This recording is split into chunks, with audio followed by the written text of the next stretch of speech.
اعوذ باللہ من الشیطان الرجیم، بسم اللہ الرحمن الرحیم۔ السلام علیکم پیارے بہن بھائیو، اللہ پاک سے دعا ہے آپ کو صحت، تندرستی اور امن والی زندگی عطا فرمائے، آمین۔ اور آپ کی رزق میں برکت اور کشادگی عطا فرمائے، آمین یا رب العالمین۔ یہ ذکر ہر صبح 3 بار کریں دوستو، اس ذکر کی بہت زیادہ اہمیت ہے اور اس کو صبح سویرے آپ نے 3 بار پڑھنا ہے۔ تو پڑھنا ہی ہے بسم اللہ الرحمن الرحیم۔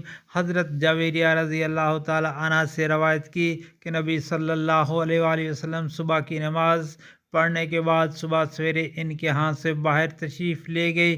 اس وقت وہ اپنی نماز پڑھنے والی جگہ میں موجود تھیں۔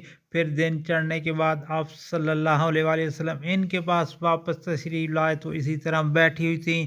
آپ صلی اللہ علیہ وآلہ وسلم نے فرمایا، تم اب تک اسی حالت میں بیٹھی ہو جس پر میں تمہیں چھوڑ کر گیا تھا؟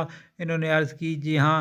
نبی پاک صلی اللہ علیہ وسلم نے ارشاد فرمایا، تمہارے ہاں سے جانے کے بعد میں نے 4 کلمے 3 بار کہے، اگر ان کو ان کے ساتھ تولا جائے جو تو نے آج کے دن اب تک کہا ہے تو یہ ان سے وزن میں بڑھ جائیں۔ تو پڑھنا یہ ہے بسم اللہ الرحمن الرحیم۔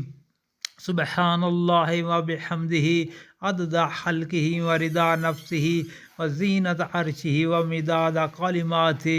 پاکیزگی ہے اللہ کی اور اس کی تعریف کے ساتھ جتنی اس کی مخلوق کی گنتی ہے اور جتنی اس کو پسند ہے، اور جتنا اس کے عرش کا وزن اور جتنی اس کے کلمات کی سیاہی ہے۔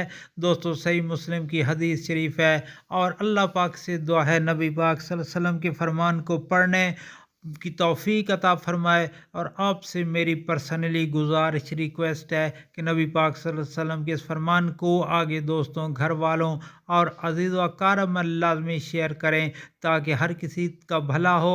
اللہ تعالیٰ آپ پر رحم فرمائے، آمین یا رب العالمین۔